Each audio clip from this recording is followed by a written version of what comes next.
Welcome to the Tech Beam Ride Home for Tuesday, July 9th, 2019. I'm Brian McCullough. Today, Apple culls the MacBook herd, YouTube returns to FireTV, a weird zero-day exploit in Zoom's video conferencing app, Elon Musk shakes up his Autopilot team, and Stranger Things 3 breaks records for Netflix. Here's what you missed today in the world of tech.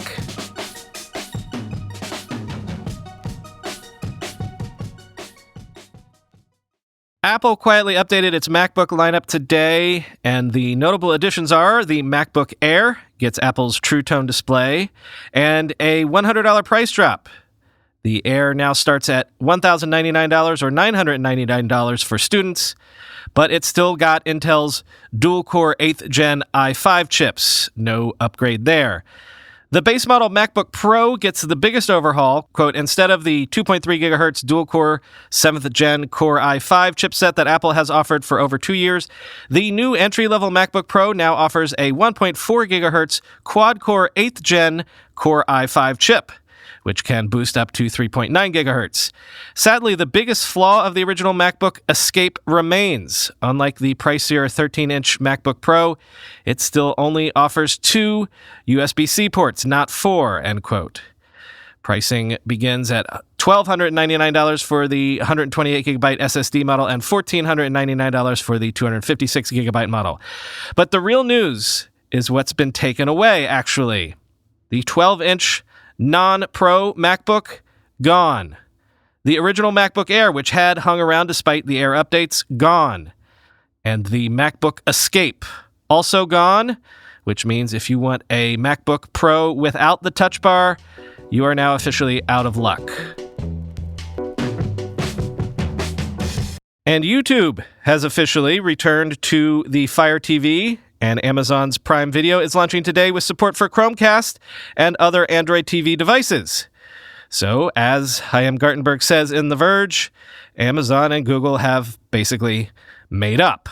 You might recall that Google pulled the YouTube app almost a year and a half ago, and Amazon retaliated. Quote, notably absent from the announcement is Amazon's Echo Show devices, which were excluded when Amazon and Google first announced the deal earlier this year, and still no official YouTube app. Google's own smart displays, like the Home Hub and recently released Nest Hub Max, do have YouTube support. On the Google half of things, Amazon's Prime Video app for iOS and Android now will work with Chromecast devices, allowing users to stream videos from those apps directly to their TVs. And the Prime Video app for Android TV, which was previously limited to only a few devices like the NVIDIA Shield, is getting much wider rollout, with the new app set to be available to download on compatible hardware today, end quote. Instagram is rolling out warnings to users who are about to post an offensive comment, leveraging AI to flag comments on their platform and ask the commenter if they really want to go ahead with posting what they were about to post.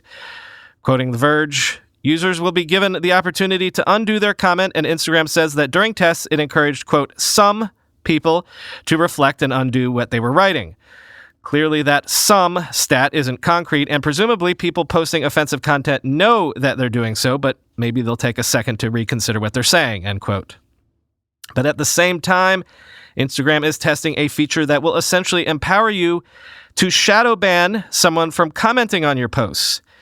In the test, you as an account holder can restrict another user so that when they comment on something you post, it will only be visible to them, not to you or to others. It will also essentially make you invisible to that restricted user, hiding you when you're online so they can't actively harass you. Instagram head Adam Mosseri admitted to Time that the new features will try to walk a delicate tightrope between combating bullying and possibly infringing on free speech. I do worry that if we're not careful, we might overstep, Mosseri says. But he says nothing, including growth, trumps the need to keep the platform civil. Quote, we will make decisions that mean people use Instagram less, he tells Time, if it keeps people more safe, end quote.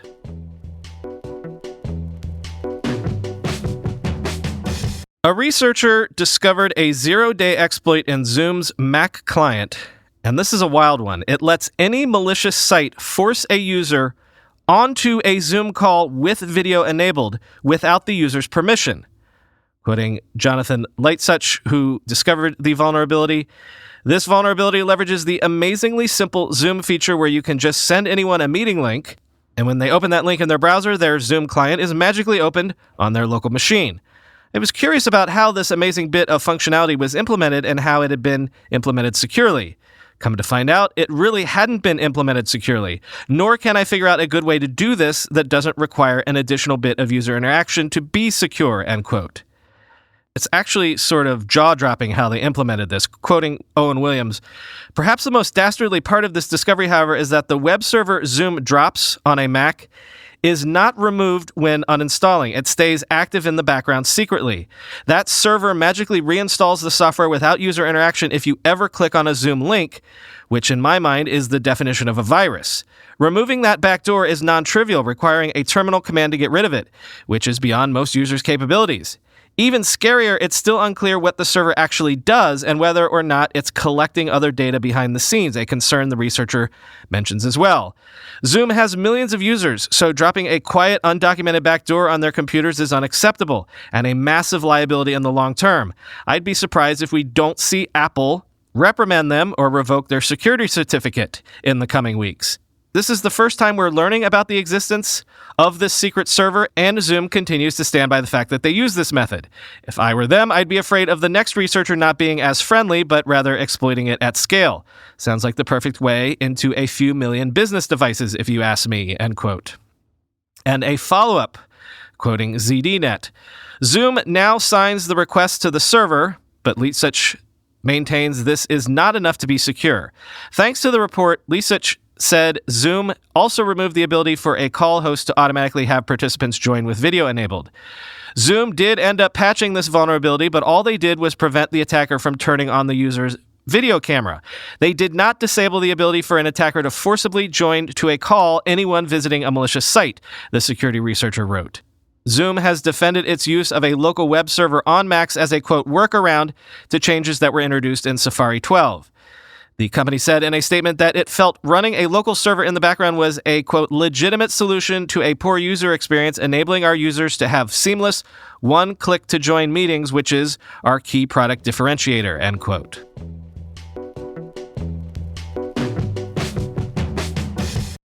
And researchers have discovered more than 1,300 Android apps that were gathering location data even when location permissions were denied. Google says it will address this issue in Android Q later this year. Quote, "The study looked at more than 88,000 apps from the Google Play Store, tracking how data transferred from the apps when they were denied permissions. The 1,325 apps that violated permissions on Android used workarounds hidden in its code that would take personal data from sources like Wi-Fi connections and metadata stored in photos. Some apps were relying on other apps that were granted permission to look at personal data, piggybacking off their access to gather phone identifiers like your IMEI number. These apps would read through unprotected files on a device's SD card and harvest data they didn't have permission to access. So if you let other apps access personal data and they stored it in a folder on the SD card, those spying apps would be able to take that information. Other apps were gathering location data by connecting to your Wi-Fi network and figuring out the router's MAC address. They found this on apps that functioned as smart remote controls, which didn't need your location information to function," end quote. Apparently, Elon Musk is frustrated with the progress, or perhaps lack thereof, of Tesla's Autopilot semi-autonomous driving feature because several key Tesla engineering managers working on the feature have left the company. Quoting the information, Musk told some employees he was unhappy with the progress in developing fully automated driving capabilities, according to one current and one former Tesla employee who have been involved in the effort. He is also upset that some team members have told him they can't meet the timelines he has set for developing the technology, they said. At least 11 members of the software team, or close to 10% of the total group, including some longtime members, departed in the past few months, according to multiple people with knowledge of the situation. Several of the remaining managers are now working directly with Mr. Musk.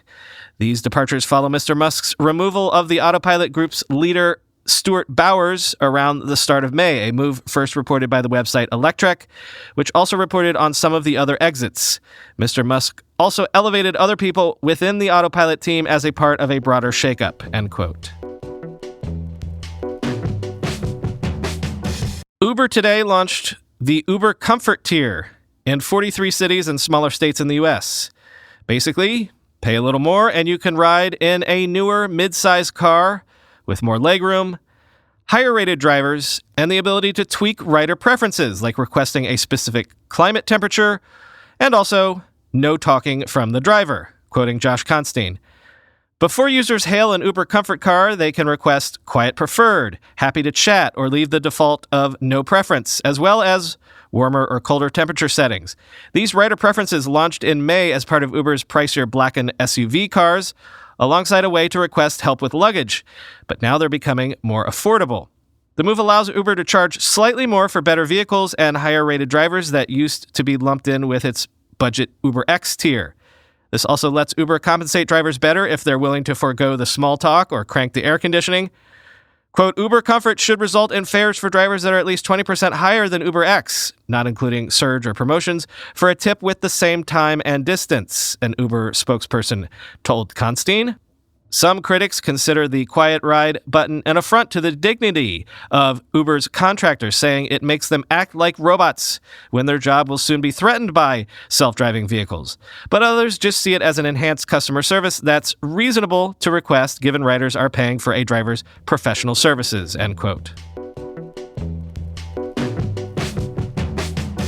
Spotify Lite, which requires only 10 megabytes of storage, is now available on Android in 35 countries across Asia, Latin America, the Middle East, Africa, and Canada. Quoting Engadget, Spotify has been testing a smaller, lighter version of its app since mid-2018 in hopes of expanding its reach to regions where internet connections are slow and people tend to use low to mid-range devices. Now that app is finally ready for prime time. Spotify Lite is now officially available on Google Play for 36 markets, with more to follow. The Lite app is pretty, light on features, though it will still give users a way to search for artists and songs, save and share them, discover new music, and enjoy playlists. They'll also be able to use it with either a free or premium account, and they can use it alongside the main app for times when their mobile internet is spotty. Perhaps more importantly for those who don't have unlimited data plans, the app allows users to set a limit for how much data it can consume. It will then notify users when they've reached that limit, end quote.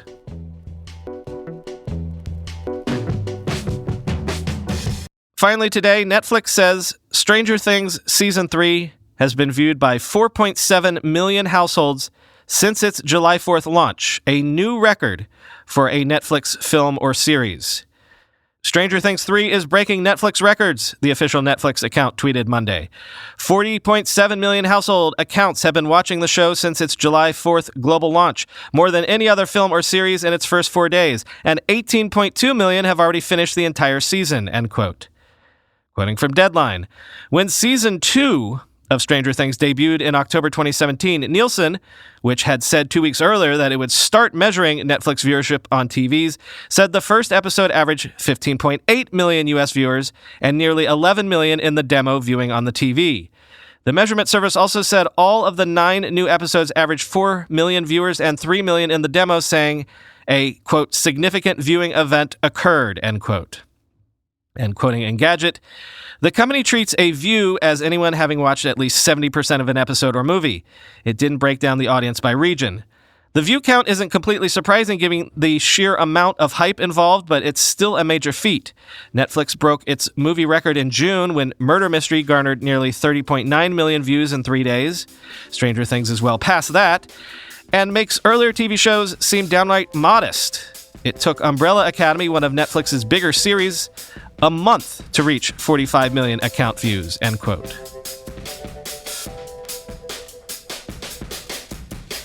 That's all for today. I've been Brian McCullough, as always.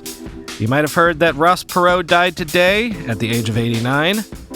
Apparently, the last public interview he ever gave was with the Dallas Morning News, and he ended that interview saying this, quote, Texas born, Texas bred. When I die, I'll be Texas dead. Ha! R.I.P. Mr. Perot. I can't think of a more on-brand final statement for the man.